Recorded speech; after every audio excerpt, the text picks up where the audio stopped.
Ternyata proses anak ini tidak bisa seperti apa yang diinginkan oleh orang tuanya, karena dia pasti sudah membawa karakter dari proses reinkarnasi yang terdahulu.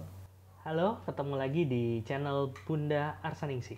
Ya, di channel ini kita akan banyak bicara tentang proses karma, reinkarnasi, dan gimana karma sama reinkarnasi itu mempengaruhi hidup kita. Bukan sesuatu yang serem, tapi proses kehidupan sehari-hari lah. Jadi, kalau memang teman-teman tertarik sama hal ini, jangan lupa subscribe karena kita akan sering post tentang proses-proses tersebut. Dan kita sekarang ada di segmen yang namanya Tanya Bunda. Di sini saya akan menanyakan, mewakili pertanyaan-pertanyaan yang masuk di YouTube Bunda Arsaningsih supaya dijawab langsung sama Bunda Arsaningsih.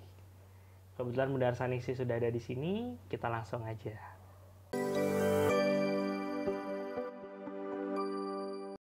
Ya, halo lagi Bunda. Nggak bosen-bosen nih kita nih. Gimana mau bosen, pertanyaannya masuk terus.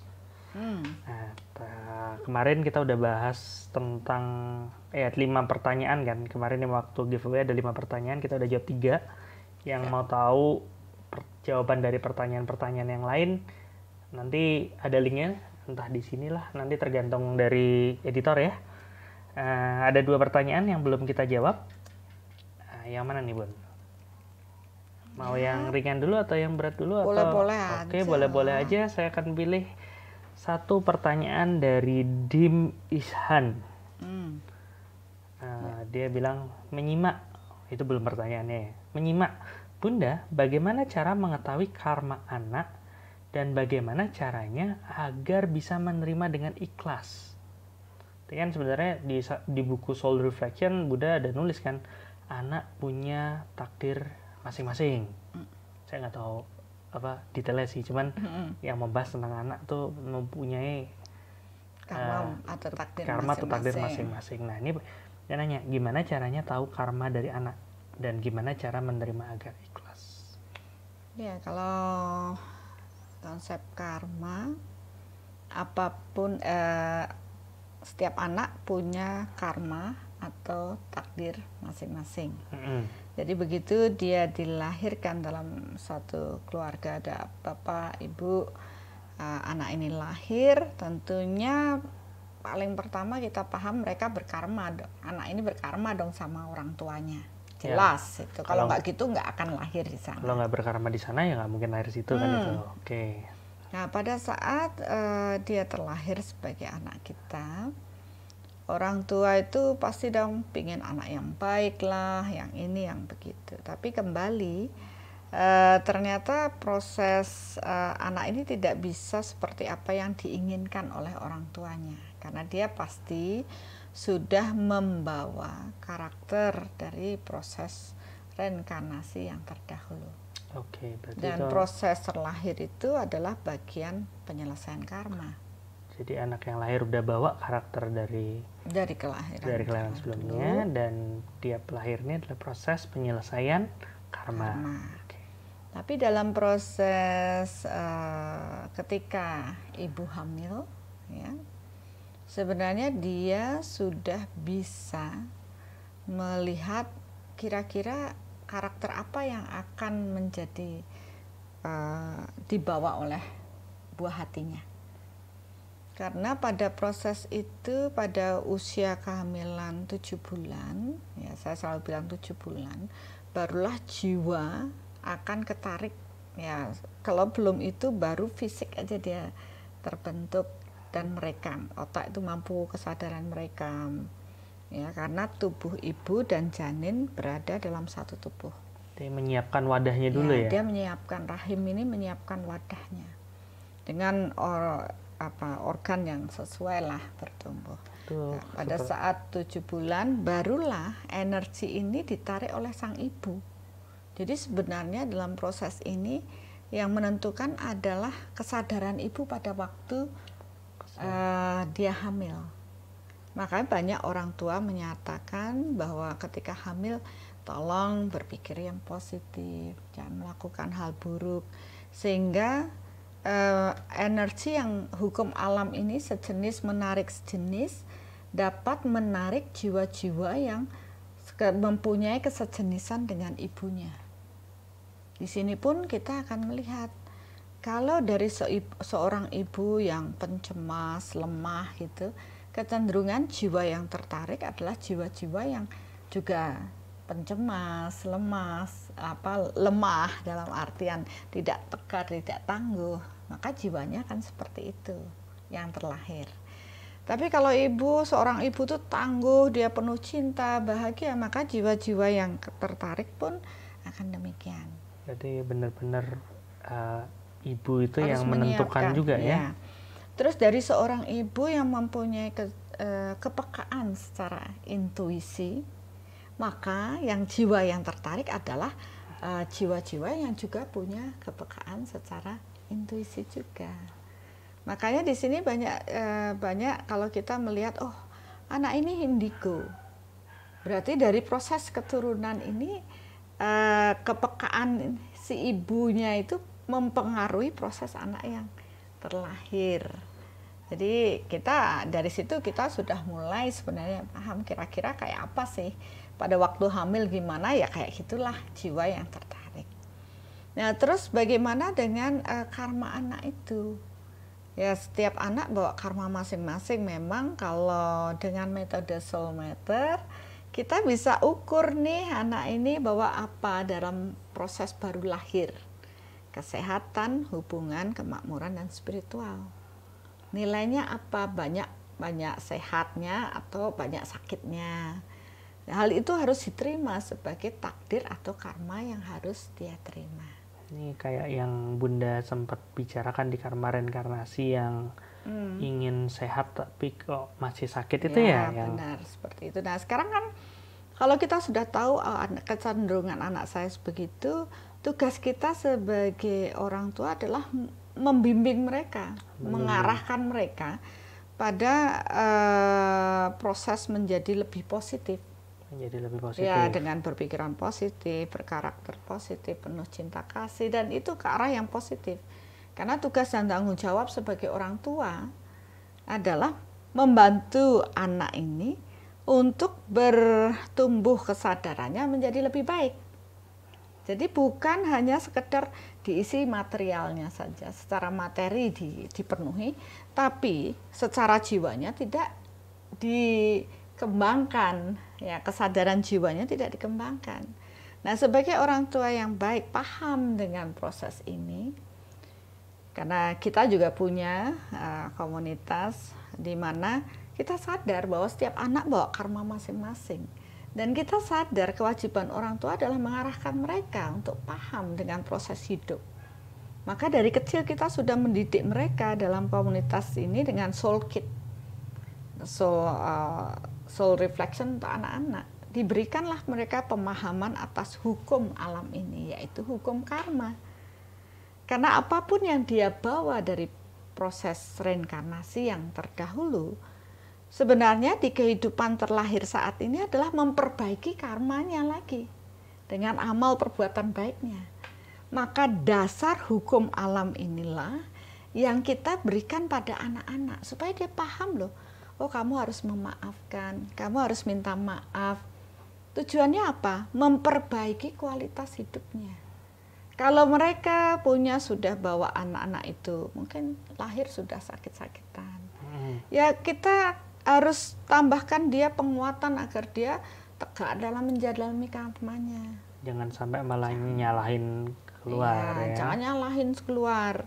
Jangan membiasakan anak-anak kita itu mengarahkan, oh ini yang salah di luar. Tapi mulai arahkan anak untuk memahami dirinya. Kemudian anak yang mungkin hubungannya tidak bagus, pemarah dan ini, latihlah dia untuk lebih welas asih, penuh cinta kasih. Kan kewajiban kita sebagai orang tua. Nanti yang mereka punya anak yang pesimis, tidak percaya diri, ajalah mereka untuk bertumbuh dengan kepercayaan dirinya.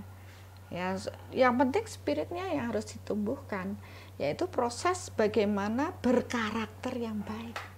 Karena dengan paham hukum alam ini, hukum karma ini, Anak-anak yang dari kecil sudah kita didik dengan proses paham dengan hukum karma, hukum tabur tuai, apa yang kamu tanam itu yang akan kamu tuai. Dari kecil mindset mereka sudah diajarkan hal demikian dan diberikan contoh-contoh, kalau kamu mencuri, kamu akan kecurian, hak kamu akan diambil orang lain. Tentunya mereka akan berpikir bahwa saya nggak mau yang itu. Anak-anak yang suka bohong, nanti kita berikan pemahaman, kalau kamu suka bohong, hidup kamu jadi tidak baik. Orang-orang juga akan bohong sama kamu, karena itu hukum yang berlaku. Kalau dari kecil mereka sudah paham itu, mereka akan berlatih kejujuran. Ya, jadi dari sini sebenarnya peran orang tua membawa apapun karma yang dibawa anak dari proses reinkarnasi yang dahulu, kewajiban orang tua adalah mengarahkan mereka untuk paham dan mereka sendiri dapat memperbaiki dirinya sendiri. Karena bukan orang tua yang memperbaiki karma anak-anak, tidak ada hubungannya. Anak-anak juga harus menanam karma untuk dirinya sendiri. Jadi kalau saya melihat sebenarnya sebagai orang tua harus melatih anak kita mandiri, tidak terikat dengan orang tuanya. Dia harus belajar mandiri. Dan dia harus belajar menentukan proses dirinya sendiri untuk menjadi lebih baik. Menjadi lebih baik. Bukan semau gue. Ya, jadi itulah kewajiban orang tua, membawa anak-anak paham agar mereka dapat bertumbuh dengan kesadaran yang lebih baik, berkarakter yang lebih baik. Ya, tentunya nanti dia bisa, akhirnya kita akan mampu melepas dia. Kan tidak seterusnya anak-anak akan terus tumbuh dengan orang tuanya. Orang tua yang baik adalah mampu membuat anak itu mandiri. Sehingga ketika mereka tidak lagi bersama orang tuanya, mereka sudah mampu menentukan dirinya sendiri. Baik buruknya dia sudah tahu. Bebaskan dia untuk memilih. Karena apapun itu adalah jalannya dia sendiri. Orang tua hanya sampai di situ. Dan orang tua tidak boleh memaksakan kehendak terhadap anak-anaknya. Kadang-kadang kan pengennya baik ya. Ya. Berikan mereka pendidikan budi pekerti yang baik. Sehingga nanti orang tua dengan damai tenang ketika mereka sudah bertumbuh, mereka akan paham dengan hukum tabur tuai. Sehingga mereka dengan kesadarannya akan menanam hal-hal kebaikan. Itu dimulai dari mana? Dari keluarga, dari orang tuanya, ibu bapaknya. Jadi kita bisa melihat apa sih kecenderungan anak ini. Dari situlah kita lihat pola didik apa yang diberikan oleh orang tuanya. Nah, tentunya orang tua yang sukses adalah orang tua yang mampu menghantarkan anaknya untuk proses pertumbuhan spiritual yang lebih baik. Kan itu tujuannya dia terlahir. Ya, untuk proses penerimaan, untuk proses percayaan dirinya, untuk proses dia bisa jujur, untuk proses dia bisa bersyukur, dan dia paham untuk apa mereka lahir. Jadi itu prosesnya untuk menjadi orang tua yang baik itu seperti itu. Nah, Ya. sekarang gimana sih caranya tahu karma anak saya tuh apa? Tadi kan Bunda udah bilang dengan soul meter nih. Ya. Cuman yang belum, ya berarti apa orang harus belajar soul meter dulu baru paham atau gimana? Ya, sebenarnya ya kalaupun, ya kalau memang dengan soul meter akan paham kan. Tapi kalaupun tidak, apa yang saya uraikan itu, nggak perlu tahu karmanya anaknya apa, yang lakukan swadharma atau tugas sebagai kewajiban sebagai orang tua dengan baik, yaitulah membantu dia dapat mengatasi karma terburuk yang harus dia terima. Dan tidak cukup mampu menerima, mampu memperbaiki kualitas jiwa, kesadaran jiwanya untuk bertumbuh lebih baik. Ajarkan kebaikan, kebenaran-kebenaran di alam ini. Ajarkan dia hukum tabur tuai. Dan arahkan mereka untuk terus melakukan lebih banyak kebaikan di alam ini. Karena hanya karma baik yang menolong diri mereka. Bukan orang tuanya.